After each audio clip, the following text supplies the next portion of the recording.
Bonjour chers auditeurs, chères auditrices, bienvenue sur la chaîne Les Rendez-vous de Corinne et de Sophie, la chaîne de près et sans tension qui vous permet de découvrir des personnes qui ont osé l'extraordinaire dans l'ordinaire de leur vie.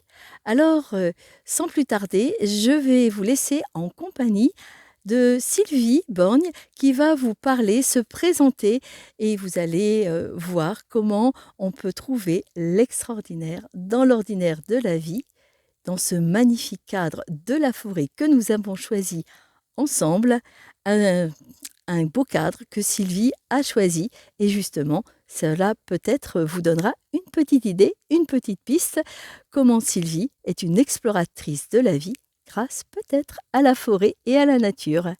Bonjour Sylvie. Bonjour Sophie. Alors en effet, oui, c'est des lieux où j'adore venir me ressourcer, puisque il y a maintenant 5 ans, j'ai créé mon auto-entreprise et je me suis formée tout d'abord à la sophrologie, parce que j'avais besoin d'aller m'explorer déjà moi en priorité. Et puis ensuite, eh bien, en accompagnant au fur et à mesure, j'ai voulu aller un petit peu plus loin et je me suis formée également parce que je suis très, très, très attirée par la nature, mais pas seulement la nature où on est en ce moment, mais également notre nature à nous, la nature humaine, qui m'a toujours, toujours énormément passionnée. Donc, je me suis dirigée un petit peu plus sur la communication non violente parce que le langage, nos pensées, tout ça m'intéressait et m'interpellait. Et puis, j'ai fini un petit peu mon parcours dans les formations en neurosciences, en neurobiologie également, puisque j'ai appris aussi comment fonctionnait notre système nerveux autonome et tout ce que ça impliquait dans nos comportements et notre façon d'être avec soi-même et puis aussi avec notre environnement. Alors Sylvie, est-ce que tu peux donner quelques déclencheurs qui t'ont amené à prendre un plein temps avec la nature et avec ta nature? Tout à fait, Sophie. Alors, ce plein temps, eh bien, il est apparu dans les années, en 2017 exactement, puisque là, j'étais anciennement coordinatrice enfant jeunesse, donc je gérais des équipes d'animation, de direction, et il y avait beaucoup de mouvements à l'époque dans ce domaine dans lequel je travaillais, en direction de l'enfance, et je ne m'y retrouvais plus. C'est-à-dire que ce n'était plus en lien avec mes valeurs. Il y avait des choses qui se passaient dans cet environnement professionnel qui ne me correspondaient plus. Et puis, comme tout le monde, quoi faire d'autre? Je ne savais pas. Donc, j'ai forcé, j'ai forcé, parce que j'avais peur. J'avais peur de quitter mon emploi, j'avais peur de quitter une sécurité financière aussi. Et pour moi, c'était pas possible. Je me voyais pas capable de faire autre chose de ma vie. Donc, j'étais morte de trouille, c'est le cas de le dire. Et j'ai tellement été morte de trouille que je me suis enfermée un petit peu, même beaucoup, en moi-même, ce qui a déclenché un burn-out. Et là, j'ai vraiment, ça m'a choquée parce que j'étais très bien. Ça s'est fait en une fraction de seconde. J'ai perdu connaissance et c'est une amie qui m'a permis de revenir à moi. Et là, après, ça a été vraiment un nouveau chemin parce que c'était hors de question que je reprenne mon boulot et il fallait que je retrouve quelque chose. Je ne savais pas quoi faire. Et là, c'est les aléas de la vie qui m'ont vraiment amenée à découvrir, à rencontrer des personnes qui m'ont ouvert le chemin. Donc déjà, un chemin à la nature, parce que j'ai découvert donc une personne qui elle-même travaillait dans la nature, dans les bois, une sophrologue. Et ça, j'ai dit, mais mince, on peut travailler dans les bois. Alors déjà là, ça a été la grosse découverte, parce que je pensais pas qu'on pouvait justement travailler comme ça. Et puis, petit à petit, c'est là que j'ai commencé à m'ouvrir à tout ce qui concernait le développement personnel.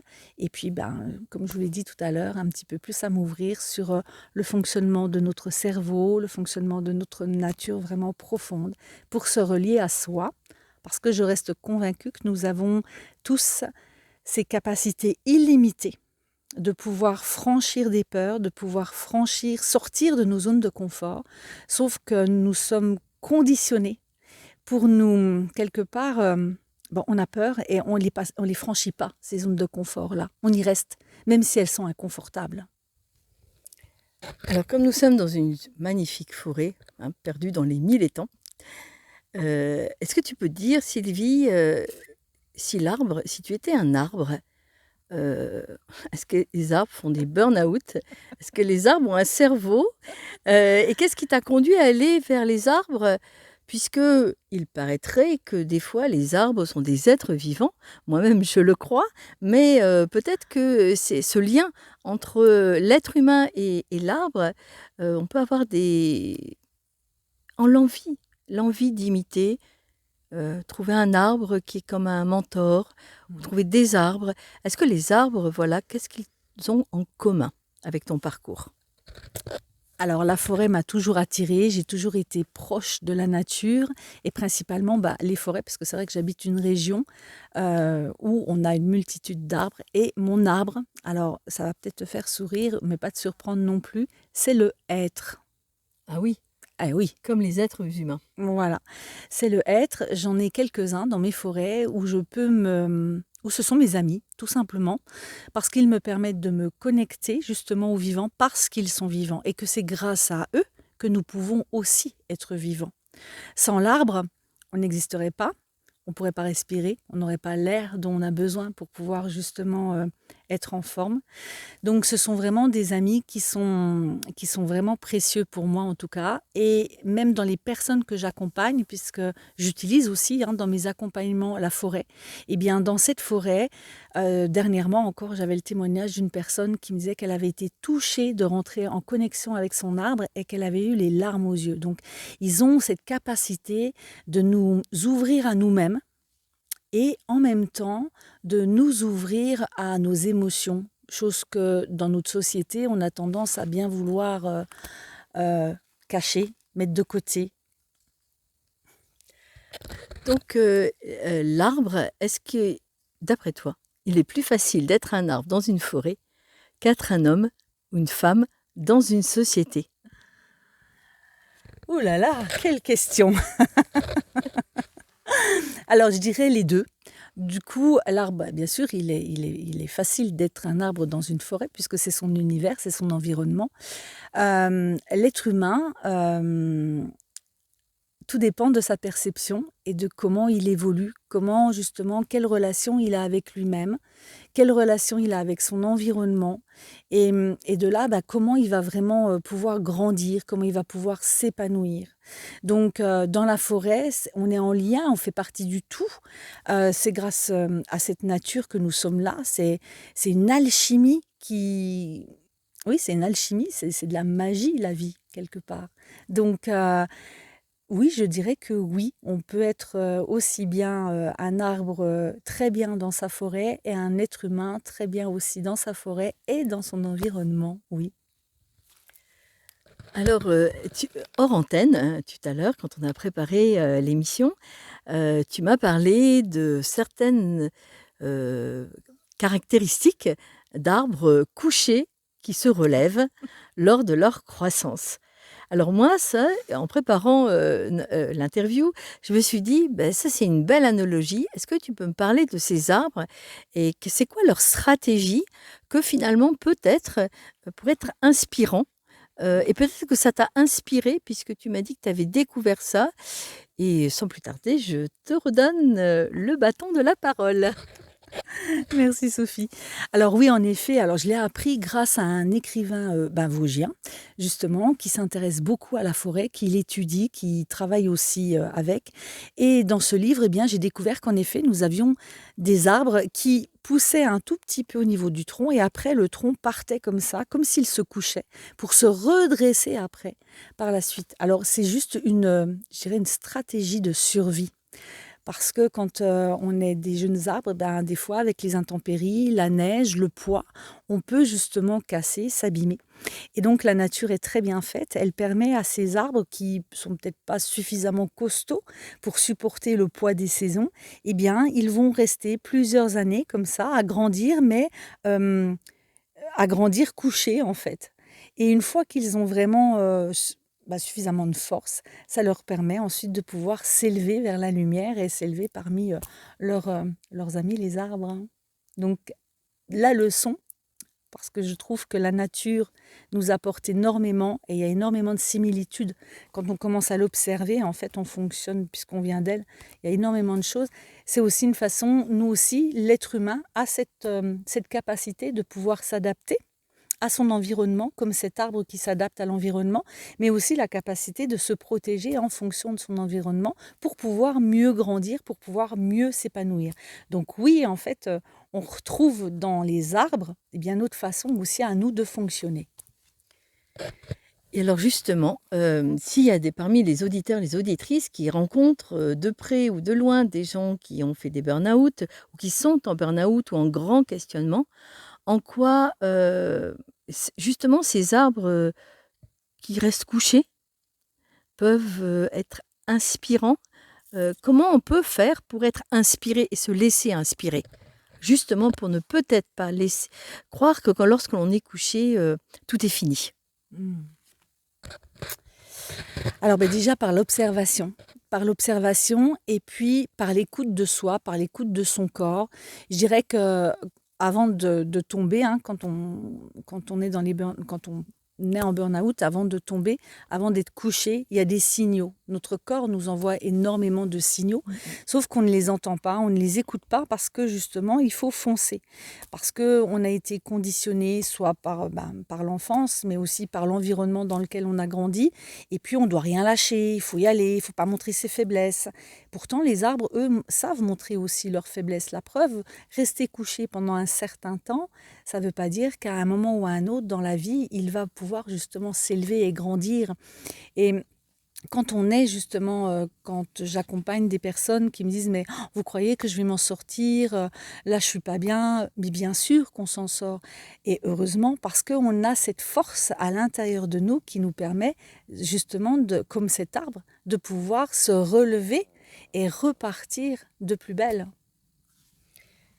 Oui, alors je mettrai en lien et peut-être même à l'intérieur de cette vidéo l'arbre devant lequel au départ on voulait faire l'interview, cet arbre couché qui se redresse.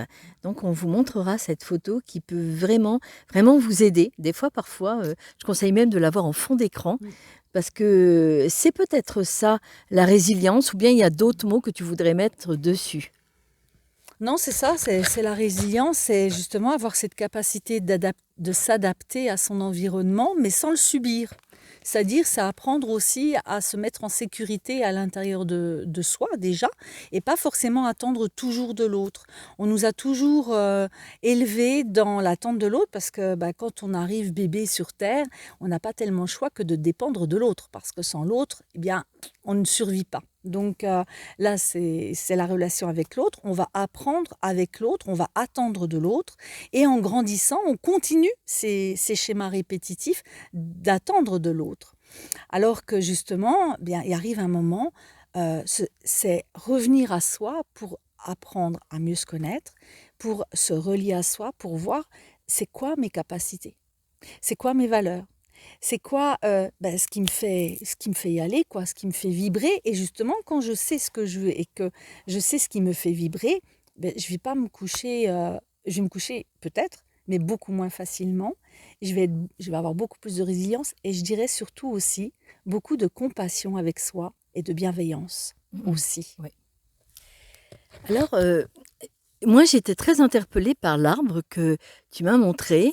Et c'est vrai, dans les vergers, chez nous, on voit aussi dans les forêts, on voit donc des arbres fruitiers ou bien dans les forêts des arbres qui se sont couchés. Et quand on voit quelqu'un couché, parfois on pense qu'il faut le couper, hein, comme un arbre, il ne va pas porter du fruit. Et est-ce que tu crois que couché, l'arbre est vivant? Bien sûr. Bien sûr, qu'on soit dans n'importe quelle posture, du moment que la vie est là et que la vibration de ce que je veux est là, bien sûr qu'on est vivant. Cet arbre-là qui est couché en partie, il arrive un moment, ses branches, elles partent vers le ciel, elles s'élèvent vers le ciel, elles grandissent. Donc bien sûr qu'il est vivant. C'est pas parce qu'on va vivre des moments, des expériences dans notre vie où on a cette sensation d'être couché, d'être écrasé, d'être, comment dire, oui, qu'il n'y a plus rien en fait. On se dit, on est complètement démoralisé, on est épuisé, on se dit, mais on s'en sortira jamais. Ce ne sont que, je dirais que, oui, des croyances quelque part qui nous bloquent parce que, au fond de nous, quand on commence à apprendre à se connaître et observer cette nature, eh bien oui, la vie, elle est là. Et même si on est couché, on peut se relever. Alors peut-être pas physiquement, ça peut être aussi, ça peut être spirituellement, ça peut être émotionnellement. On a d'autres façons de se relever que par le physique. On peut avoir des passions qui vont nous permettre, on le retrouve d'ailleurs chez des personnes qui n'ont pas forcément une forme physique, mais qui ont une forme spirituelle, une envie, une envie de vivre, d'aimer la vie.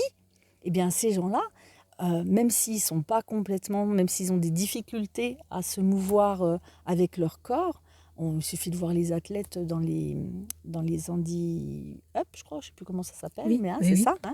Eh bien, on voit cette force que l'être humain a, justement dans sa résilience et dans sa capacité de continuer d'avancer. Quand la vie, elle est là et qu'elle est forte et qu'on y croit, mais tout peut s'ouvrir.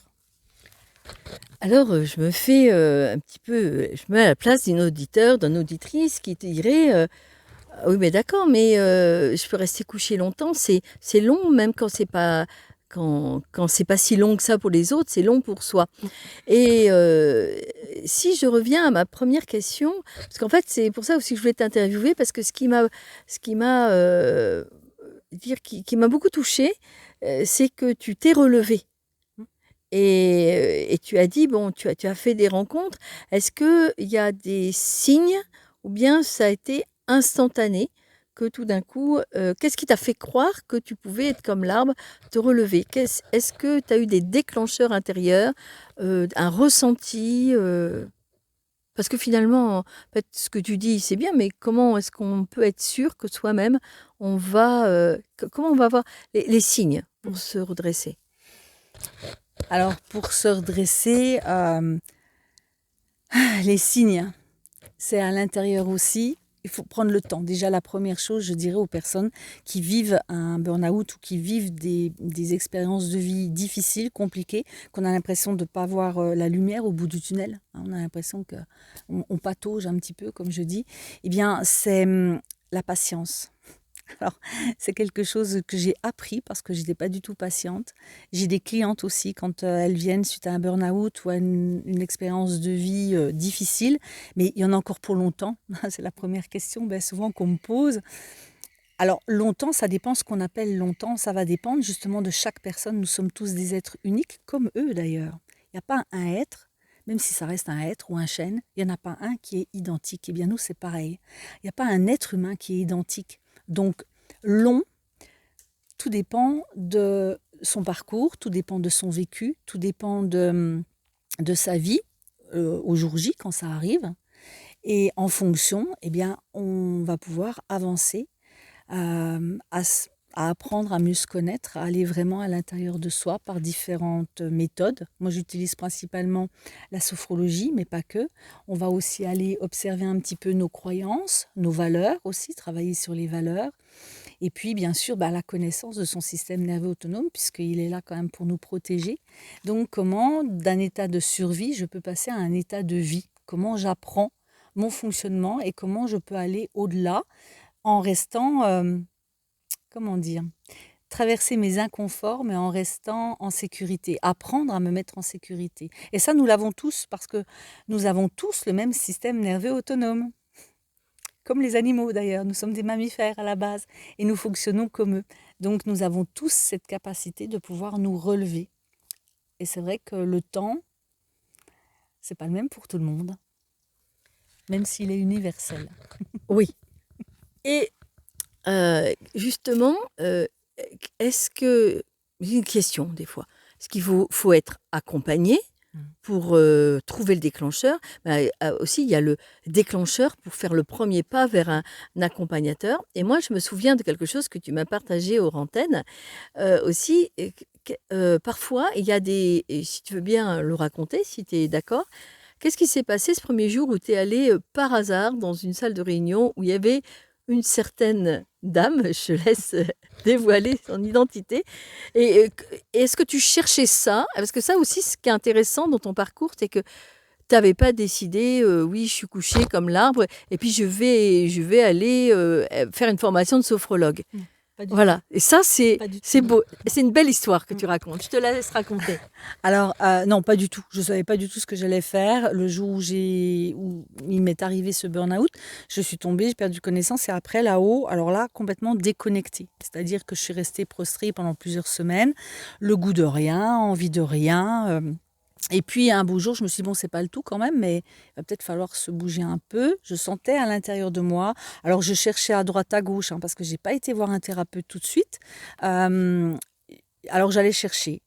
J'écoutais des méditations guidées, j'ai fait des affirmations positives, j'ai appris à méditer, j'ai appris la respiration. J'ai découvert qu'on avait un outil sur soi qui était phénoménal, qui est la respiration, qui m'a permis de me calmer, de calmer aussi mes crises d'angoisse, parce que j'en avais, et je paniquais vite pour quelqu'un qui était toujours sûr d'elle auparavant. Ça m'a vraiment fait bizarre, et là je me suis aussi découverte dans mes faiblesses.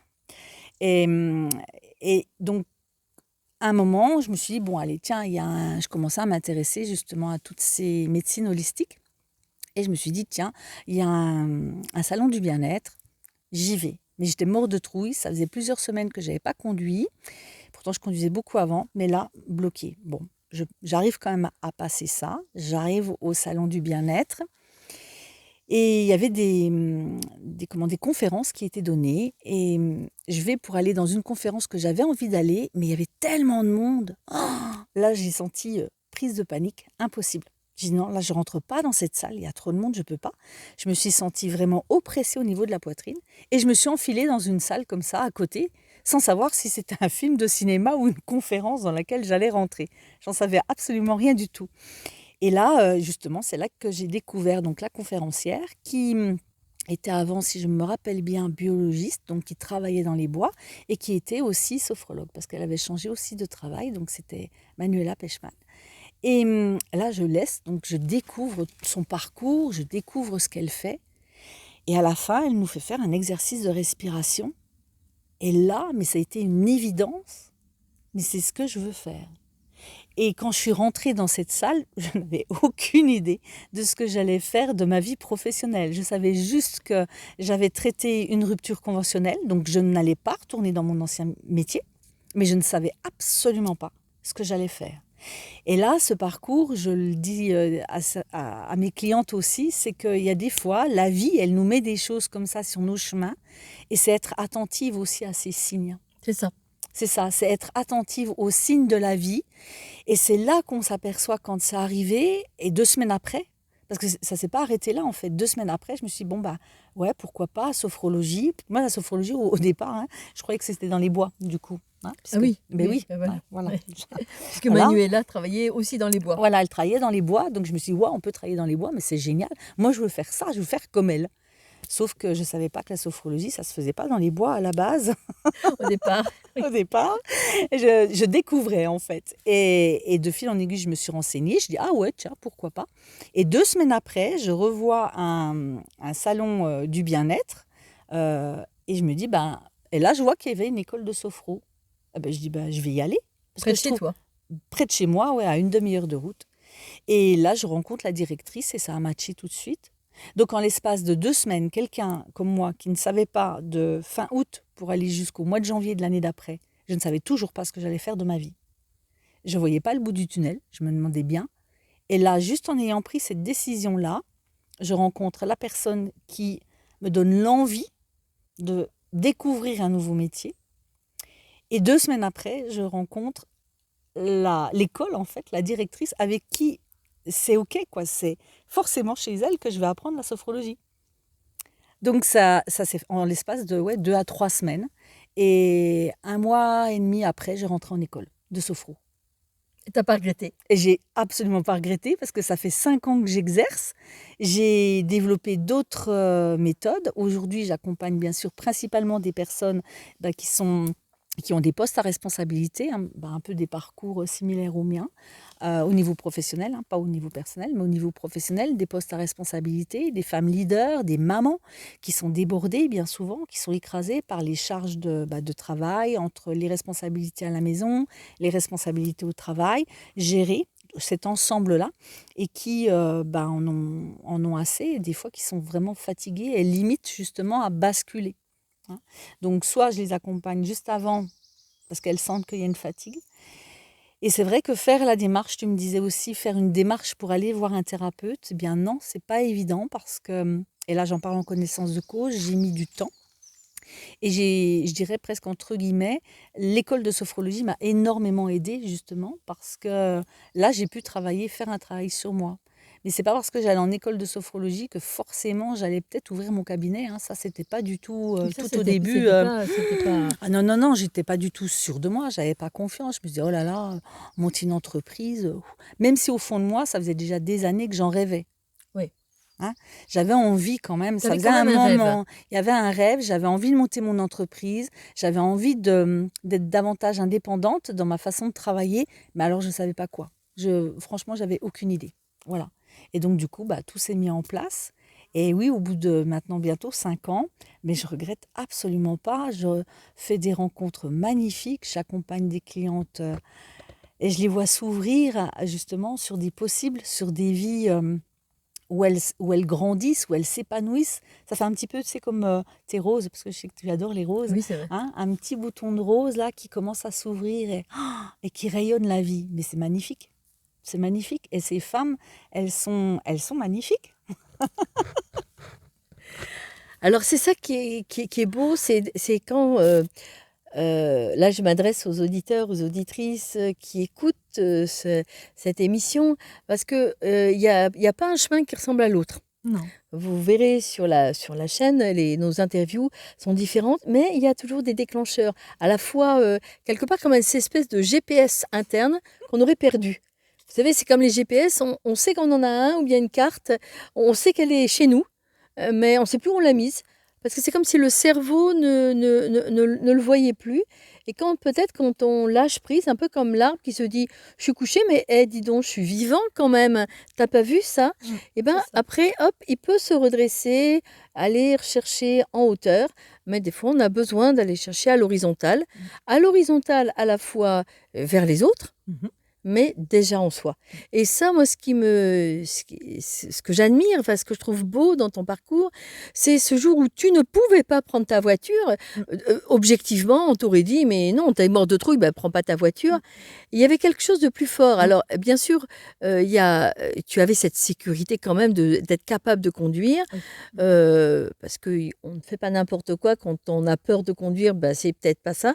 Mais peut-être que ce qui était plus fort que ta peur, c'était l'envie. C'était l'envie et puis une sensation incontrôlable en plus. Je peux pas, c'est difficile à expliquer parce que c'est quelque chose à l'intérieur, comme si la vie qui bouillonne à l'intérieur de nous, il arrive un moment, ça se réveille, quoi. Comme si ça vibrait et comme s'il y avait quelque chose qui nous pousse. J'avais l'impression d'avoir presque, comme je dis, des ailes dans le dos, quoi. Je devais y être, quoi. C'était d'une évidence, je ne pouvais pas ne pas aller à ce salon-là. Mais pourquoi, je ne sais pas. Je suis arrivée dans le parking souterrain, je me rappellerai toujours, mais panique à bord, peur de ne pas retrouver ma voiture après. Et j'étais dans un état où j'avais plus du tout confiance en moi. J'avais perdu ma confiance. Et pourtant, tu l'as fait. Et pourtant, je l'ai fait. Je pense que oui, tu parles de GPS et on en a un en plus dans notre cerveau. Ça s'appelle le système réticulé activateur. Il est à côté de notre tronc cérébral. Et c'est vrai que c'est une partie aussi qui peut avoir un impact aussi dans nos décisions. Mais oui, je n'ai pas les mots là, franchement. Mais je devais y être. Et après, j'ai pas regretté parce que même en revenant sur la route, j'en menais pas large, mais j'étais partagée. C'était un bazar émotionnel inimaginable. C'est-à-dire autant j'étais super contente parce que je savais ce que j'allais faire. Ça y est, c'était bon, j'avais trouvé enfin ce que je voulais faire. Et d'un autre côté, il fallait que je rentre avec ma voiture. Et là, ben oui, j'ai dû. Mais je dirais que c'est là qu'on a un corps et un cerveau qui est magique. Et c'est là aussi où moi je reste toujours admirative. C'est des capacités de nos automatismes et de notre façon d'être aussi qui se mettent en place. Et on n'en a pas toujours conscience de ces capacités qu'on a aussi. C'est ça. On n'a pas conscience de ces capacités qui sont là, qui sont ancrées quelque part là-dedans et dans cette machine. Comme j'ai tendance à dire, des fois, on habite. On habite hein, une maison, c'est-à-dire notre corps, mais on ne le connaît pas. On connaît nos voitures, on en prend soin, on connaît nos maisons intérieures, hein, avec un toit, des murs, on sait où on range nos affaires. Par contre, ici, là, dans cet espace-là, corporel, on ne sait pas où on range nos affaires là-dedans, c'est toujours, hein, on peut être perdu et on ne le connaît pas, on connaît pas notre machine en fait. Et c'est ça aussi qui m'a, au fil du temps, que j'ai vraiment appris à connaître. Et aujourd'hui, je dirais que je traverse aussi encore des changements et j'y traverse vraiment en sécurité, même si il y a des peurs. Mais c'est OK. Alors qu'avant, une peur, c'était ah là là, c'était la fin du monde, quoi. Aujourd'hui, non, c'est OK et je suis heureuse de les traverser. Alors, est-ce que finalement, tu as fait cette formation, tu t'es tu t'es appliqué à faire les étapes de la Ouais, formation et après, tu as dit tout à l'heure, je ne sais pas comment expliquer, mais c'est une évidence. ouais, c'est Est-ce une que c'était une évidence. évidence qu'il fallait que tu te mettes à ton compte? Parce que quand même, tu t'es de mémoire mis à ton compte juste avant une période un peu compliquée que tout le monde a vécu plus ou moins. Oui, Et tu l'as quand même fait avant, comme oui. si ton intuition peut-être, je ne sais pas, hein, te donnait comme une espèce Mm, d'urgence, mm, parce que tu as traversé tes peurs, tu les as mm. apprivoisées. Et être auto-entrepreneur, ben, ouais, c'est une autre aventure que d'être salarié. Ah, on est d'accord, oui, tout à fait. Ça n'a rien à voir. Quand on est salarié, il y a une sécurité financière déjà qui rentre tous les mois, il y a une sécurité d'aller au travail. Même si elle ne nous convient pas, on va quand même y rester parce qu'on nous a appris ça. On nous a aussi formaté un petit peu dans les cursus scolaires. Hein. Qu'est-ce que tu veux faire plus tard? Bah oui, qu'est-ce que je veux faire plus tard? Oui, c'est une bonne question hein, pour certains. Et donc, du coup, c'est pouvoir oui, j'ai monté mon entreprise en 2018, octobre 2018. Donc j'ai fait une année, j'étais super contente. 2019, une belle année, je démarrais bien, j'étais super. Et 2020, comme tout le monde le sait, nous avons commencé à vivre une année un petit peu spéciale, exceptionnelle. Et ça s'est perduré quand même sur 2021. Alors, c'est vrai que la chance que j'ai eue, c'est que j'avais fait une rupture conventionnelle, donc ça m'a aidé quand même à tenir, hein, puisque j'avais des aides. Donc j'ai pu aller plus loin, mais j'aurais pu arrêter. Je connais des personnes qui ont arrêté. Mais au fond de moi, non, c'était une évidence. Donc, et encore aujourd'hui, il y a des moments bah, qui sont un peu plus bas que d'autres, mais non, je lâche pas parce que j'ai aussi, comment dire, au fond de moi, j'ai la conviction que je suis là aussi pour apporter un plus, comme contribuer aussi à ma façon, un petit peu comme le colibri. Je ne sais pas si tu connais l'histoire du Oui, colibri. Hein. elle est Voilà, très jolie. elle est très jolie l'histoire du colibri. Ben, je pense que chacun, chaque être sur Terre, on a cette mission-là aussi, si on peut appeler ça une mission, parce que voilà. Mais on a tous un apporter, oui, une contribution à notre planète, à nous, à soi, pour vivre le mieux possible. Parce que je suis convaincue que nous n'arrivons pas sur Terre pour subir notre vie, mais pour la vivre dans la joie. Alors dans la joie, c'est pas le monde des bisounours, hein, Oui, bien sûr, d'accord, on mais s'entend. on s'entend, hein, mais c'est vraiment, on n'est pas là pour subir notre vie. Pour moi, je suis convaincue qu'on est là pour apporter autre chose, pour pour trouver son équilibre, pour trouver une harmonie, mais une harmonie pas qu'avec soi-même déjà au départ, mais avec les autres et avec la nature. Donc vraiment un tout et je suis convaincue qu'on a vraiment ouais, des capacités illimitées qu'on sous-estime. Et quand je vois les accompagnements que j'ai au départ, les personnes, même moi la première, mais jamais j'y arriverai, jamais je m'en sortirai, c'est trop difficile, c'est trop dur, toutes ces croyances. Puis bien sûr, souvent dans l'environnement, mais ça va pas, pourquoi tu quittes ton boulot, tu avais un bon salaire, comme si il fallait pas prendre de risques, quoi, quelque part. Il faut rester, même si t'es pas bien, il faut quand même rester dans ton inconfort. Et non, non, non. On a on a le droit. Oui, je ne parlerai pas de mérite, parce que mériter quelque chose, je ne parlerai pas de mérite, mais le droit à la vie, oui, on l'a, on est là. On est là. Donc, la vie, elle est joie, elle est peine, elle est tout. Elle est comme la nature. Il y a des arbres là, on est dans un espace, vous ne le voyez pas, mais on est dans un espace où il y a des bûcherons qui travaillent, donc il y a des arbres coupés. Donc, c'est aussi une autre. C'est la vie, mais c'est la fin aussi de la vie. Et ça fait partie du tout. Et c'est faire avec tout ça. Donc, c'est apprendre à faire avec tout ça. Merci. Et je voulais te poser une question qui est peut-être un peu délicate, mais des fois on se dit, pour réussir, il ne faut pas douter. Si on doute, ça empêche. Maintenant, moi, par expérience, puisque je suis aussi coach certifié en PNL, et j'accompagne des personnes à oser le changement, et je leur dis, allez visiter les doutes. Tout à fait. Et est-ce que toi, tu peux parler d'un doute en particulier qui t'a raconté de belles choses? Parce que c'est ça aussi. Les doutes, des fois, quand on va les écouter, ils permettent de belles choses après. Donc, ne pas passer à côté d'un doute. Nul doute qu'il ne faut pas passer à côté d'un doute. Peux-tu raconter une expérience particulière? Alors, une expérience particulière. Un doute. Un doute. Qui t'a aidé à grandir. Alors, le doute, ça a été... Ah, là, tu me poses... J'adore poser des cols, ceux que j'interviewe.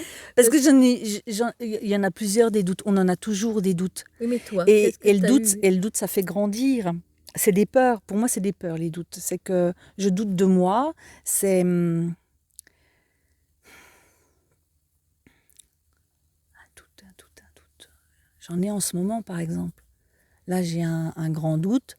Je suis en train de mettre en place une méthode pour accompagner les gens dans l'autonomie, puisque je suis convaincue aussi qu'on a cette capacité, en tant qu'ancienne autodidacte et autonome.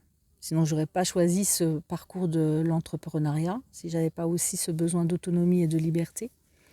Donc, j'ai envie aussi de pouvoir offrir ça aux personnes. Et oui, j'ai un doute. Je suis en train de refondre un petit peu les piliers de mon entreprise. Et c'est comme un petit peu si je repartais sur quelque chose de nouveau. Alors, je vis des gros doutes même, pour le coup, parce que je sais que là, je vais lâcher certaines choses pour aller sur une autre direction. Et il y a des choix à faire. Il y a des choix à faire et les doutes, c'est des peurs aussi de manquer. Hein, donc, on a tendance à s'accrocher à ce qu'on a aussi et se retenir d'avancer. Alors que quand on arrive à aller au-delà, on a toujours ces doutes. Ça nous permet de grandir, de renforcer sa confiance en soi, de renforcer son estime de soi aussi. Et se dire non, c'est revenir à son objectif premier. Qu'est-ce que je veux vraiment? Qu'est-ce qui me fait vibrer à l'intérieur de moi? Et jusqu'où je suis prête à aller pour vibrer ces choses-là, même si je dois laisser des choses. Donc le doute, il fait grandir parce qu'il nous fait vraiment pousser nos limites de nos petites zones de confort et ça s'agrandit. Et plus on agrandit nos zones de confort, plus on grandit et plus on s'épanouit. Et plus on est capable d'aller encore plus loin dans ses envies. Donc c'est une richesse énorme quand on arrive à aller au-delà de ses doutes. C'est inconfortable, certes, mais c'est très enrichissant. On pourrait dire que le doute est éducatif. Oui. Et que parfois, c'est bien de douter. Je pensais, là, on est un carrefour, vous ne le voyez pas, mais voilà, il y a 4 chemins à peu près. Et si, pour revenir tout à l'heure, on doute, c'est bien, parce que ça nous permet de nous poser. Et des fois, le doute, il a une bonne intention. C'est quoi ce que tu veux? À quoi tu dis oui? À quoi tu veux dire oui? Vraiment, le veux-tu vraiment quelque part? C'est ça. Et ce que tu disais, c'est que ça t'a permis de le doute que tu as sur ton activité te permet non pas de dire j'abandonne tout, mais si je doute, peut-être qu'il faut que je me pose pour me repositionner. Tout à fait.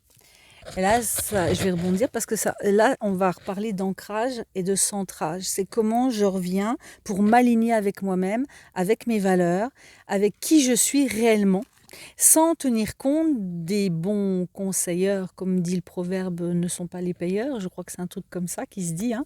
Et c'est vrai, c'est revenir à soi, parce qu'en revenant à soi, on sait ce qui est juste pour soi et ce qui est bon pour soi, ce qui va nous faire vibrer. Donc oui, si à un moment donné, dans un parcours de vie, je commence à douter, je dirais que c'est bon signe. Ouais.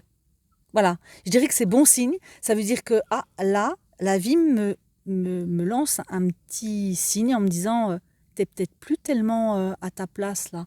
T'es peut-être plus tellement aligné. T'es pas en, T'es pas en phase avec toi-même peut-être là. Il y a peut-être quelque chose à aller corriger, à aller revoir, à aller revisiter. Peut-être changer, pas forcément d'entreprise, hein, mais ça peut être juste changer de poste. Peut-être changer ton alimentation. Ça peut être des petites choses comme ça pour rééquilibrer justement cette machine qu'on connaît très mal, hein. Mais elle, en revanche, elle sait envoyer les signaux quand elle ne va pas. À nous d'apprendre à l'écouter. Et tout à l'heure aussi, tu parlais d'intuition. Et c'est vrai que quand ça paraît juste et aligné, c'est ça l'intuition pour moi. L'intuition, c'est quand mais c'est évident. C'est non négociable. C'est tellement évident, ça fait comme je fais toujours ce signe-là quand je suis alignée. C'est évident, donc c'est comme pouf, ça tombe, c'est évident quoi. Donc je cherche même pas à comprendre. Et même si autour il y a des peurs, il y a des doutes, eh bien du fait que c'est évident, c'est juste pour moi, je suis alignée, c'est en correspondance avec mes valeurs, avec qui je suis, et ce que je veux, et ce qui me fait vibrer, eh ben j'avance. Et oui, le doute est éducatif, mais complètement, complètement. Et est-ce que tu pourrais me dire qu'est-ce que tu es et que tu voudrais rester toujours? Qu'est-ce que je suis et que je voudrais rester toujours? Alors toujours, je ne sais pas si on peut vraiment utiliser toujours, parce que quand on grandit et qu'on s'épanouit, le toujours, c'est comme, je ne sais pas si ce sera toujours. En tout cas, c'est avoir toujours cette vibration de vie à l'intérieur de moi, cette joie de vivre, d'accueillir la vie et de l'accueillir surtout avec bienveillance. Parce que j'ai été très longtemps, moi je ne pensais pas que j'étais bienveillante. C'est des personnes qui me le disaient en collectif. Quand je disais que je travaillais dans la bienveillance, je le disais, oui, mais... Et à plusieurs reprises, dans des collectifs, on m'a dit « Ah, alors là, oui, vous êtes vraiment bienveillante ». Alors ça me surprenait toujours parce que quand on te fait un compliment, en général, on est toujours gêné quand on nous fait des compliments. On a du mal aussi de les accueillir. Donc là, je dirais aux personnes qui nous écoutent, accueillez les compliments. Accueillez-les, c'est des cadeaux. Ne soyez pas gênés, ne dites pas oh non, c'est rien. Si, c'est énorme. C'est énorme. Quand quelqu'un vous fait un compliment, vous félicite, vous valorise, vous renforcez votre estime de vous. Donc accueillez ces compliments. Donc ce que j'ai vraiment envie de garder, qui est important pour moi, c'est vraiment la joie de vivre. C'est vraiment la vie. C'est la vie dans toute sa splendeur, dans tout ce qu'elle représente et même dans les expériences les plus inconfortables. Parce que je dirais que c'est là où on grandit le plus.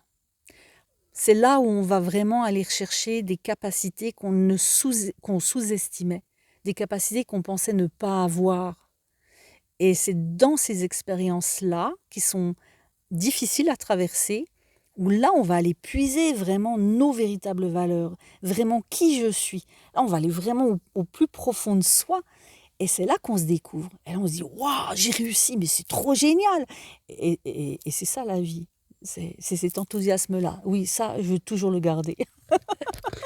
Alors, je t'inviterai, comme j'invite tous ceux que j'accompagne, de se féliciter. Parce que c'est vrai que recevoir les compliments, comme a dit Sylvie, c'est vraiment, faut pas laisser passer ça, mais il faut le reprendre pour soi. Et se dire, oui, pourquoi des fois on dit que les compliments, on ne les veut pas, mais c'est peut-être parce qu'on a une certaine éducation, oui, il faut pas être fier, etc. Mais si on peut être fier de soi, moi c'est quelque chose que j'ai découvert il y a quelques années, que je pouvais dire, oui, moi je m'appelle et je suis fière de ce que je fais.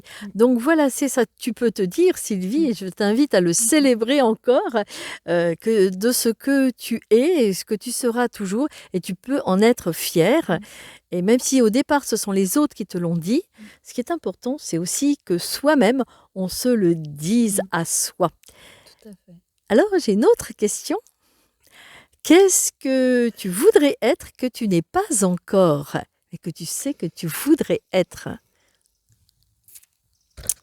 Ce que je voudrais être et que je ne suis pas encore.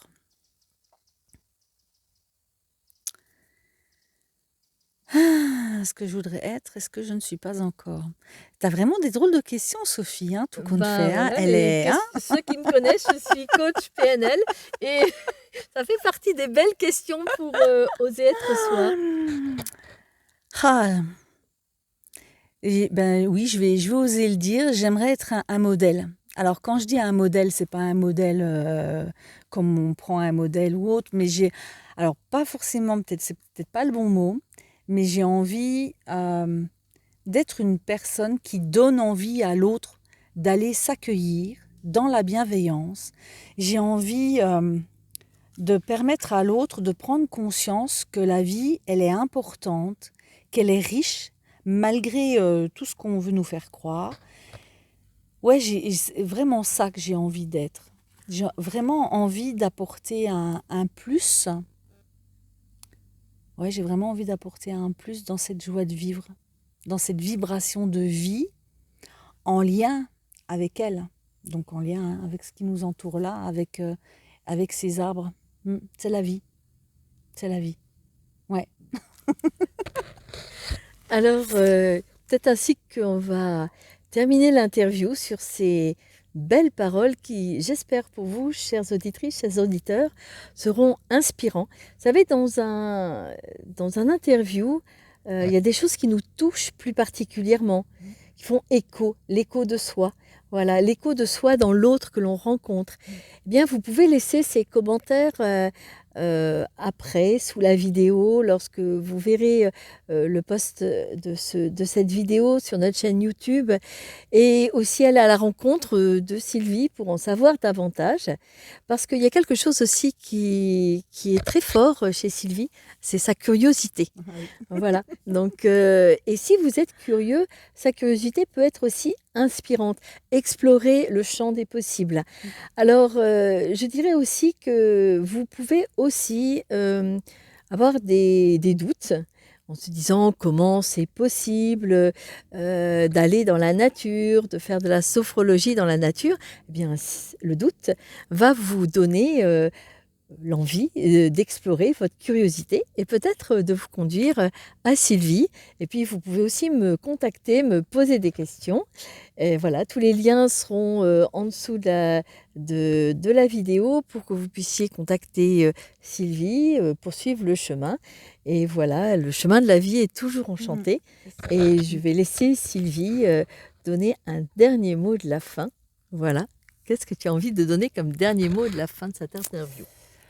Alors que j'ai pris beaucoup de plaisir à passer ce moment avec toi dans cet univers qui est très très cher à mon cœur, parce que oui, la forêt, je me ressource, c'est mon rêve. Si j'ai vraiment un grand grand rêve, c'est un jour, j'espère avoir, c'est pas ma maison dans la prairie, mais c'est ma petite maison dans les bois. Parce que quand je viens ici, j'ai plus envie de repartir chez moi. Donc, vous l'aurez compris, le cabinet de Sylvie est pas loin de Luxeuil, donc Luxeuil en Haute-Saône. C'est une magnifique région. Et aussi, c'est aussi dans les bois. Voilà. Je vous souhaite une très belle journée, une très belle lecture, une très belle audition. N'hésitez pas de nous mettre des commentaires, osez l'envie d'en savoir davantage et continuez votre curiosité, car la curiosité est une magnifique qualité dans la nature, avec la nature, et peut-être que la curiosité est une très bonne nature. Je vous remercie et je vous dis à bientôt sur la chaîne des rendez-vous de Corinne et de Sophie. Hello.